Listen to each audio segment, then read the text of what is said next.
So in this lecture, I want to talk about vector space, and I also want to talk about some of the concepts that we have already covered in the last unit, such as linear independence and span.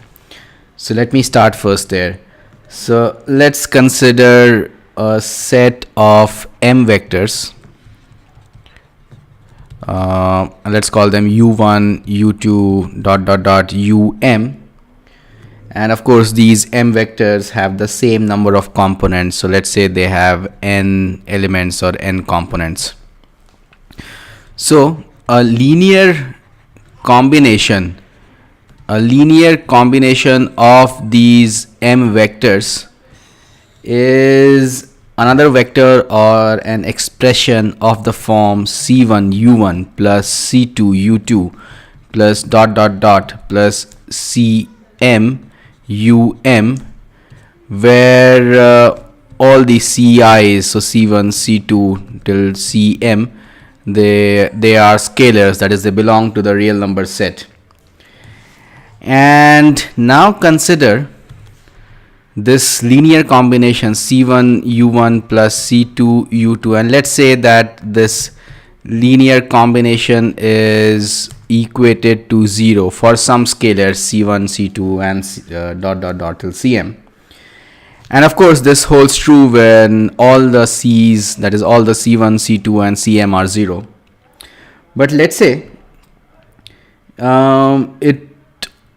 if this expression holds true, and let's say this expression holds true only if and only if c1 is equal to c2 is equal to cm dot dot or cm are all 0.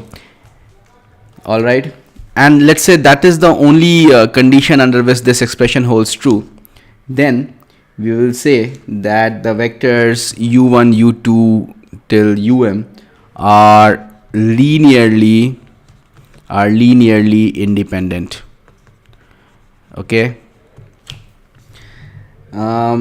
because otherwise, if let's say this is not the case, then what's going to happen is that we can express at least one of the vectors as a linear combination of the others.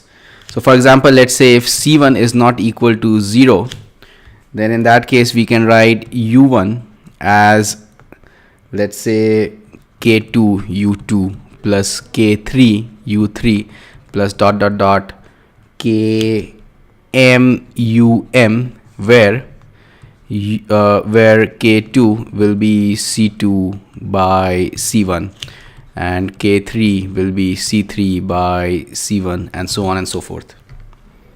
All right.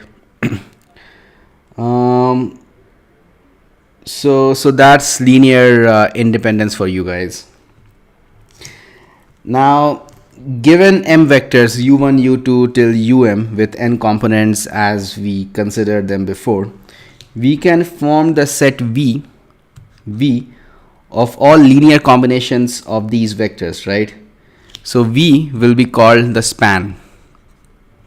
So what I mean to say is that if you choose a linear combination of these vectors u1 u2 till um, and you independently vary c1 c2 and all these scalars here till cm, you will get a set of vectors, right?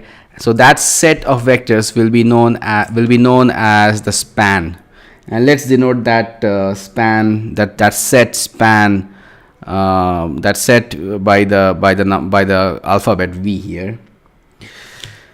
And now we define what is vector space. So v is a vector space. So v is a vector space if let's say a and b, these are the two vectors that belong to v, then this implies that a plus b also belongs to v. Okay, and secondly, if let's say a is in v, so let's say a is in v, this implies that, let's say, k into a will also be v. will also belong to the set V, where K is any scalar. Okay, so hope this was not too abstract. So what I really want to say is that we know that what V is, right? V is the span of, let's say, M vectors u1 till um, and for V to qualify as a vector space, these two conditions need to hold true. And the first condition states that let us consider any two vectors that belong to the span V. So the sum of these two vectors also need to belong to the span V.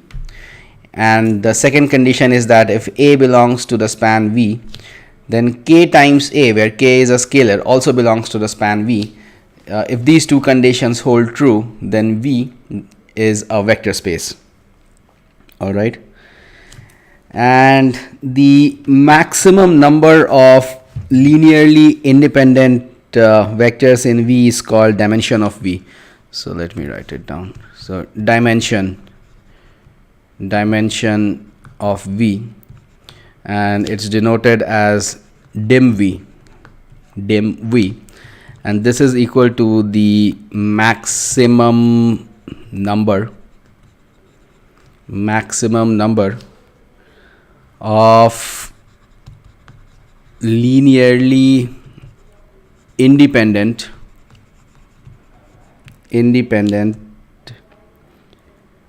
vectors in V. And clearly if these M vectors that we have considered, that is u1 to um, are linearly independent, in that case, so if u1 till these guys, if are linearly independent, this would imply that, and you can guess it, so this would really imply that dimension of V will be equal to M, right? Because dimension of V is the maximum number of linearly independent vectors in V. So in this case, dimension of V will be equal to M. And the other concept I want to cover is basis. So linearly independent set in V consisting of maximum possible number of vectors in V is called a basis. So let me write it down. Linearly independent set in V consisting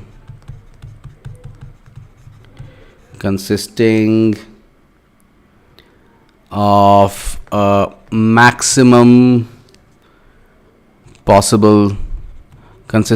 maximum possible number of vectors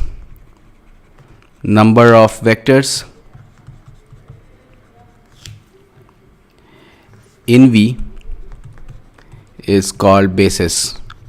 It's called basis of V. Okay. And clearly, again, connecting these two concepts, the number of vectors of a basis for V will be equal to dimension of V, right? So number of vectors in the basis of V will be equal to dimension of V. Okay. So that's all I have to talk about in this lecture, and we will be using these concepts, basis, dimension, and linear independence and vector space in the subsequent lessons for this unit. All right guys, I'll see you in the next lecture.